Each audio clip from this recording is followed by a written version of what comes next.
Making puff pastry can be a little bit daunting. So I'm going to show you how to make rough puff pastry. It pretty much cuts the time in half because there's less laminating. So in my food processor, I'm going to blitz 350 grams of plain flour with some cold butter. So 60 grams of cold butter that I've cubed can go in now. And I'm going to place the lid on and start to crumb this. A little bit of salt too, while I remember, just straight through the chute here. Always when baking, a little bit of salt makes the difference. And I'm going to make this into a crumb, and then I'm going to add 1/3 cup of cold water.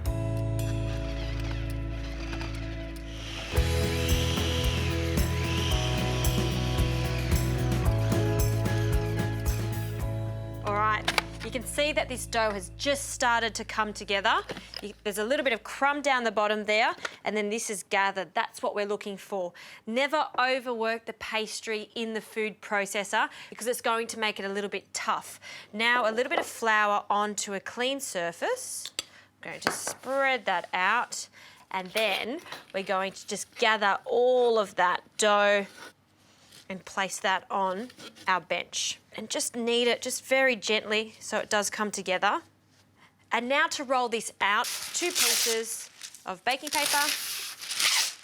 And I'll place this pastry in the centre and just press it into a rectangle. So the next layer can go on top. And then I'm going to roll this into a rectangle before I start to add some butter.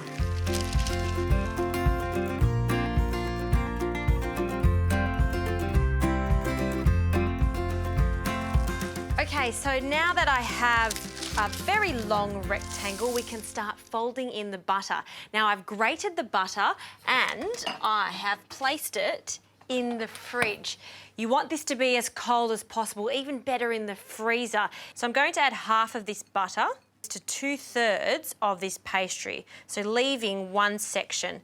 Spread it out evenly, so fold 1/3 in and then fold the other 1/3. So you can see there's 2 layers of butter now because it's been folded. So I'm just going to turn it the opposite way. I'll place the baking paper back on and fold it into a rectangle again. Once I've done that twice, I'm going to wrap it in some Glad wrap, and that goes into the fridge for half an hour to rest.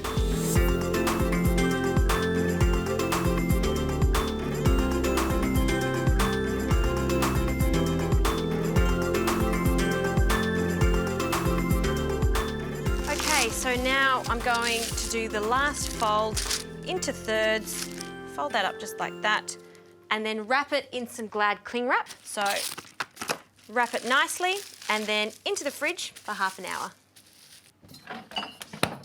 Now, while that pastry is chilling, I can get onto the filling for this crostata. I've got a few apples here, just Granny Smith. I've cored and I've peeled and I've cut them into chunks around this size, so about 2 centimetres thick, so it cooks perfectly along with the pastry later on. So I'm going to drain it out of this water, and I pre-did this and placed it in some water that was acidulated, which just means that there's some lemon juice in there so they don't discolour. Now I'll drain them off, and I'm going to add a good handful of cherries. Now these are frozen cherries. If they're in season, of course, use fresh cherries. And I'm just going to drain them from the liquid. Good amount in there. Now, to enhance the sweetness of these fruit, I'm going to add 1/4 cup of caster sugar. So measure that out. Perfect. And then for some flavourings, classic flavourings here, a little bit of lemon zest. And a good amount of cinnamon. And now get your hands in there and really give this a good mix to almost macerate these fruit so all of those flavours start to infuse. So I'll leave this to the side, and in half an hour I'm going to start rolling out the pastry into one very large circle.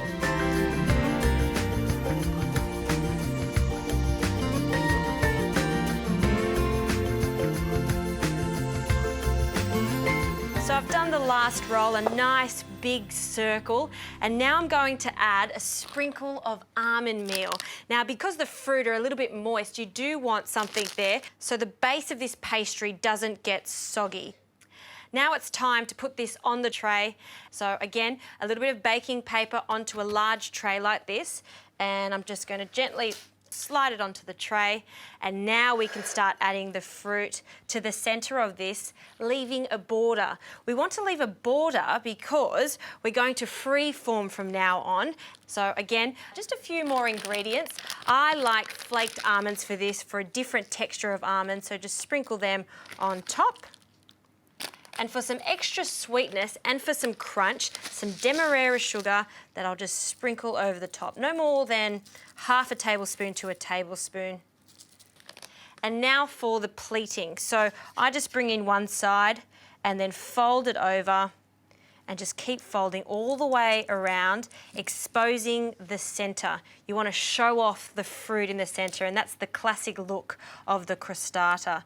I'm really liking the look of that. I'll just straighten that up and just squish in the sides there just to reinforce those sides so none of the fruit comes out. And now to make this really glossy, an egg white, and we're just going to brush very lightly. I'm going to add a little bit more demerara sugar to the pastry because it looks so good when it comes out of the oven. It almost glistens and sparkles. So just a little sprinkle onto the pastry on the outside there. And now this goes into the oven 200 degrees for about 30 minutes or until this pastry is really golden brown. Done.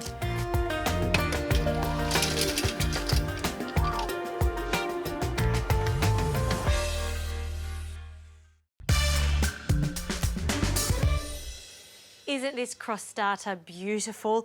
And have a look at the pastry. This rough puff has worked a treat. You can actually see the layers of where I've put the butter. Now, I've allowed this to cool once it's come out of the oven, and I'm just going to take it off the tray very gently. Perfect. And then I think it's crucial to add a little bit of dusting over the top to make it look extra special. I'm going to slice a little piece for myself now so I can enjoy it, and listen to how crunchy this pastry is. Oh, that's where it gets the name crostata from. And I'll just cut down here. And I like how all of the fruit has been exposed and it's perfectly cooked. Just take that little wedge out. Oh, and look at that. Simply gorgeous. Onto a plate. And a little bit of dollop cream to finish off. Just on the side there. Maybe some extra dusting. I'm going for that centre bit so I can get that pastry in the centre.